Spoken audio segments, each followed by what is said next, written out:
Announcement that came not from Washington or Brussels or Beijing, but from New Delhi, where Prime Minister Narendra Modi stood beside the leaders of Indonesia, Nigeria, Kazakhstan, and Brazil and declared the formation of what he called the Global Resource Security Partnership, a trade and commodities framework that conspicuously excludes the United States and operates outside every Western-dominated financial institution. A bloc that controls 43% of the world's rare earth minerals, 37% of global agricultural exports, and 28% of proven oil and gas reserves. A bloc that collectively represents 3.2 billion people, nearly 40% of humanity, and $18 trillion in combined GDP. A bloc that just announced it will conduct all internal trade in local currencies using a digital settlement platform that bypasses the dollar, SWIFT, and every choke point the United States has historically used to project economic power. What Narendra Modi did today crosses a line that American policymakers assumed would never be tested. The line that said the developing world, no matter how frustrated with Western dominance, would never achieve the coordination necessary to build a genuine alternative to the US-led economic order. That assumption just shattered on live television in 8 languages simultaneously. And the United States wasn't just excluded from the announcement. It wasn't consulted. It wasn't invited to observe. It found out the same way everyone else did, through a press conference broadcast globally while American officials were asleep. Tonight, we're breaking down what this new bloc actually is, how it was assembled in secret, why it represents a fundamental challenge to American economic leverage, and whether Washington has any tools left to respond. To understand why the Global Resource Security Partnership matters, you need to understand a pattern that's been building for 2 decades but accelerated dramatically in the past 3 years. India has long positioned itself as a leader of the Global South, the term for developing nations that reject alignment with either traditional Western powers or China. But that leadership was largely rhetorical. India talked about multipolarity, about reforming global institutions, about developing world solidarity. It didn't build alternatives. That changed after 3 catalyzing events. First, the U.S. withdrawal from Afghanistan in 2021 demonstrated to every developing nation that American commitments are conditional and reversible, that decades-long partnerships can be abandoned overnight when domestic politics shift. Second, the weaponization of SWIFT and dollar sanctions against Russia in 2022 proved that the Western financial system isn't just infrastructure, it's a weapon. And any country that depends on it is vulnerable to having its access severed if it crosses Washington. Third, and most recently, the U.S. decision to expel Canada from integrated defense arrangements and the subsequent formation of the Commonwealth Defense Framework demonstrated that even America's closest allies are building alternatives because they no longer trust U.S. reliability. India watched all 3 events and drew a conclusion that Modi articulated clearly in today's announcement. The world can no longer afford to organize itself around the preferences of a single power, no matter how historically important that power has been. For 18 months, Indian diplomats have been quietly building what they called South-South infrastructure, bilateral and multilateral agreements between developing nations that reduce dependence on Western markets, Western financing, and Western currencies. The Global Resource Security Partnership is the culmination of that effort. Here's what makes it structurally different from previous attempts at developing world coordination, like the non-aligned movement or even BRICS. It's not ideological. Members don't have to agree on democracy, human rights, or governance models. They just have to agree on one thing: resource security and trade should not depend on Western approval. It's not symbolic. The partnership has real commitments: $470 billion in infrastructure investments over 10 years, binding commodity supply agreements, and a functioning digital payment system that went live simultaneously with the announcement. And it's not China-dominated. This was India's concern with previous frameworks. Any developing world bloc that included China risked becoming a vehicle for Chinese influence. The resource partnership includes China as a dialogue partner, but not a full member, ensuring India retains leadership. The founding members represent every major developing region: India, South Asia; Indonesia, Southeast Asia; Nigeria, Africa; Brazil, Latin America; and Kazakhstan, Central Asia. Together, they control resources the world cannot function without: rare earths for electronics, lithium for batteries, agricultural commodities that feed billions, oil and gas that power economies. And as of today, access to those resources no longer requires going through dollar-denominated markets or Western financial intermediaries. The first hint that something significant was coming emerged 6 days ago when satellite imagery showed unusual diplomatic activity in New Delhi. Multiple heads of state arriving within a 48-hour window with no previously scheduled summit on any public calendar. Intelligence analysts noted the arrivals, but assumed it was related to climate negotiations or routine bilateral meetings. They were wrong. At 9:00 a.m. New Delhi time, 11:30 p.m. Eastern, Modi stepped to a podium in the courtyard of Hyderabad House, flanked by Presidents Joko Widodo of Indonesia, Luiz Inácio Lula da Silva of Brazil, Bola Tinubu of Nigeria, and Kazakhstan's President Kassym-Jomart Tokayev. The optics were deliberate: 5 leaders, 5 continents, united purpose. Modi spoke first, in Hindi with simultaneous translation.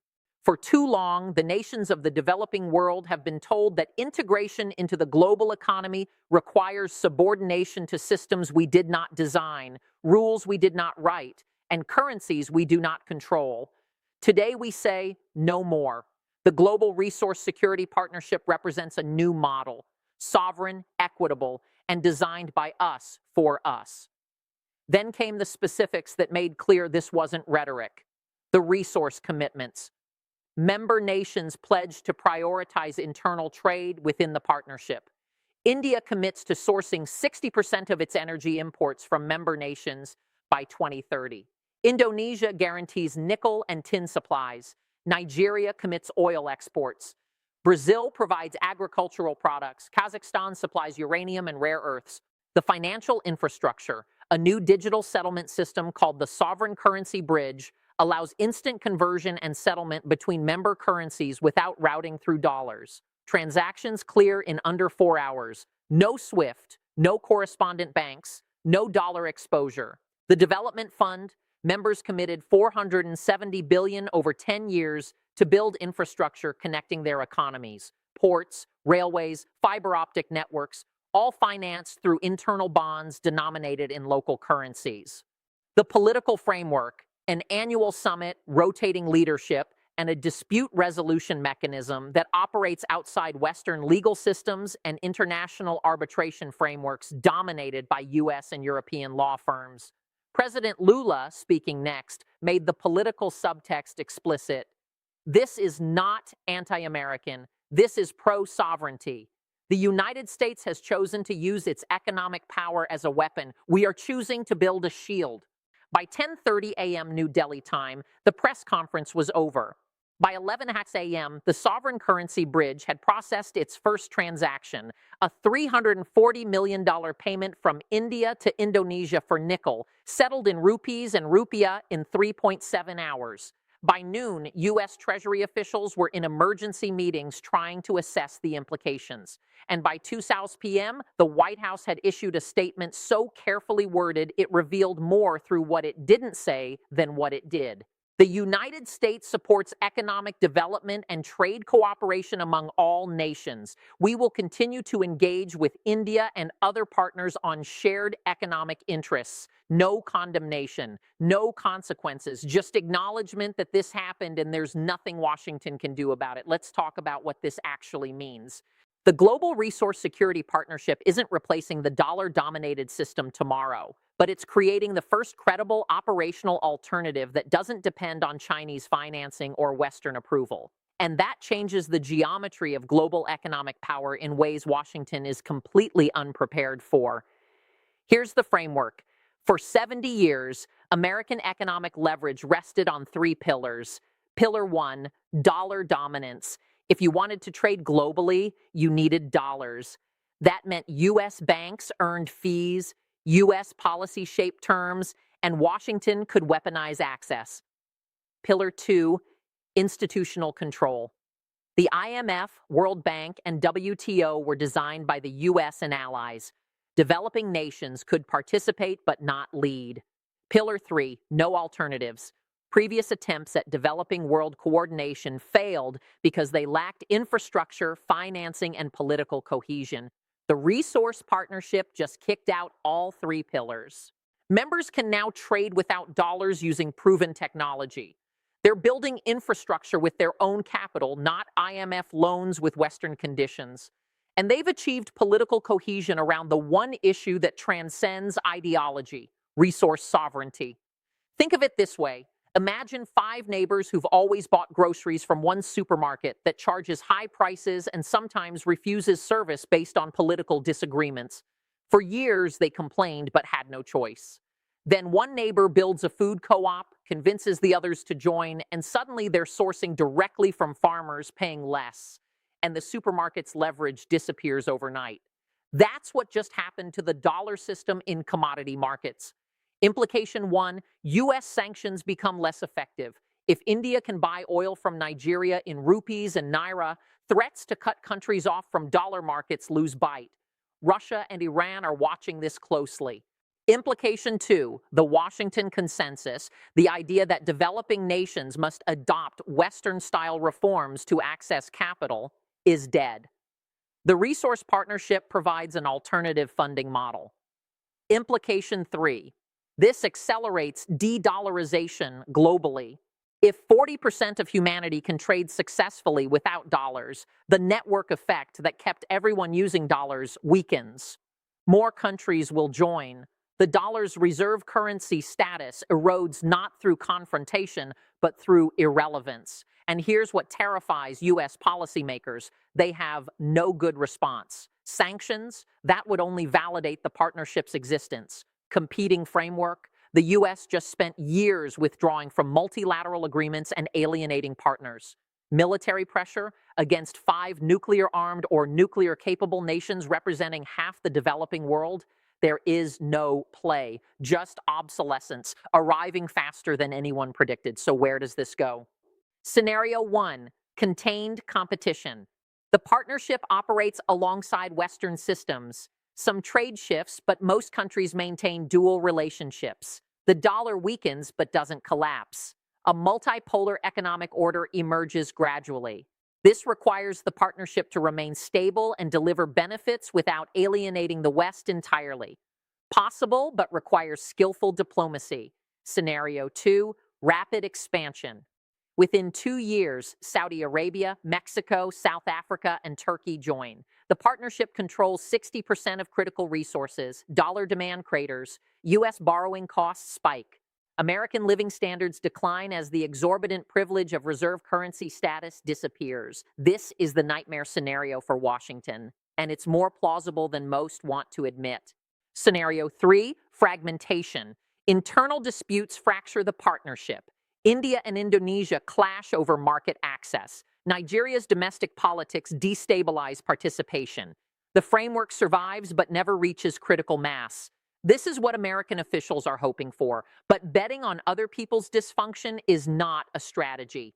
The variable that determines which path we take, the next 12 months of operational performance, if the sovereign currency bridge works smoothly, if infrastructure projects break ground, if member economies see tangible benefits, scenario two accelerates. If technical problems emerge, if political disputes paralyze decision-making, scenario three becomes likely. Watch for new members. Saudi Arabia is the critical domino. If Riyadh joins and starts accepting non-dollar payment for oil, the petrodollar system collapses. Watch for U.S. Treasury yields. If global demand for U.S. bonds weakens, it signals dollar alternatives are working. And watch for Washington's response. Because right now, the silence is deafening. 40% of humanity just opted out of the dollar system, not through confrontation, through construction. They built an alternative while America was distracted, and now it's operational. The world is reorganizing, not around Washington's preferences, around resource security, sovereign currencies, and partnerships America isn't part of. This is what the end of primacy looks like, not a dramatic collapse. Just a press conference in New Delhi that most Americans will never hear about, announcing a framework that will reshape global commerce for decades. The American century didn't end with a bang. It ended with a settlement system that clears transactions in 3.7 hours without touching a single dollar.